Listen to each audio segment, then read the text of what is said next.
All eyes on Modi's New York visit. Prime Minister Modi. India Today's news director Rahul Kanwal spoke to three-time Grammy Award-winning musician Cage, who will participate in the Yoga Day celebrations at the UN headquarters, which will be led by Prime Minister Modi. Joining us now on the news track is a man who has one of those hottest tickets in town. Ricky Cage joins us, three-time Grammy Award winner, Bangalore-based Indian music composer and ace musician. Thank you very much, Ricky, and welcome to the news track. Thank you so much for having me. You have your hands on that one ticket that most in America and many in India are deeply coveting. So, is this something you were expecting, or has this come as a bit of a surprise to you? No, it did come as a huge surprise to me because I'm in America currently for a concert at the United Nations General Assembly Hall. I just completed that concert 2 nights ago, and also I was given the United Nations Goodwill Ambassador status over there with, through the President of the General Assembly. And I'd stayed back in New York for a couple of days. And then yesterday I was just very surprised to see in my email that there was an invitation from the White House, a formal invitation inviting me to this particular event to welcome Prime Minister Modi. So it was a hugely exciting moment for me. Well, that's quite awesome. I mean, everybody would like to see one of these emails come in just now, and there's a massive clamor. So you're amongst the lucky few who will get it. It isn't certain what the numbers are. Typically, the state dining hall can have about 120 people, but this will be a bigger banquet. In the past, the Bidens have hosted up to 330 people. This could potentially be even bigger just because of the amount of pressure that President Biden himself says he's under. Now, you've become an ambassador for the United Nations Convention to Combat Desertification. Do you want to talk a bit about this mission and the message that you carry with you to the White House? Of course. So I'm an ambassador with the UNCCD, that is the United Nations Convention to Combat Desertification. It's all about raising awareness on land degradation and climate change. But more importantly, we've got a very important campaign that we just launched the day before yesterday with that concert of mine.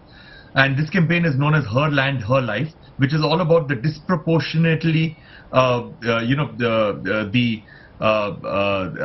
how badly women are affected when it comes to climate change and when it comes to land degradation for various reasons. So that is a campaign which is very close to my heart. It's called Her Land, Her Rights. You know, in 2015 and 22, you won the Grammy Award, and I saw messages coming from the Prime Minister to you as well, congratulating you for your big victory. What was the experience performing at the UN like for you? Of course, it's been amazing to receive these congratulatory messages from Prime Minister Modi ji. In 2015, I had a beautiful 1-hour conversation with him when he had invited me over to his office to congratulate me for the Grammy Awards, and same thing in 2022. Of course, I won again in 2023, and I'm yet to meet him, and now I get this opportunity. So performing at the United Nations General Assembly Hall is absolutely amazing. It's my 3rd time performing over there. And, to perform in that hall where pretty much every single world leader has stood, has made a speech, has spoken, has appealed to the world, pretty much every single treaty that has been signed anywhere in the world or in any region has happened on that particular stage. So to actually perform there is always a huge honor. You know, you're also working a lot on this Shanti Samsara, World Music for Environmental Consciousness, which is what you spoke about at the Paris Climate Change Conference. I think that is possibly what got you your ticket, the fact that you're using your music to try and promote socially and environmentally worthy causes. True, because what happened was that first meeting that I had with Prime Minister Modi ji in 2015 after winning my first Grammy Award, he saw that I was hugely passionate about the environment and about raising awareness on climate change and various other environmental issues. And that is when he had suggested to me that, that I should lead the life, and I should focus all of my music and all my creativity and my life on just this one cause. And that was advice that I took very seriously, and that changed my career trajectory.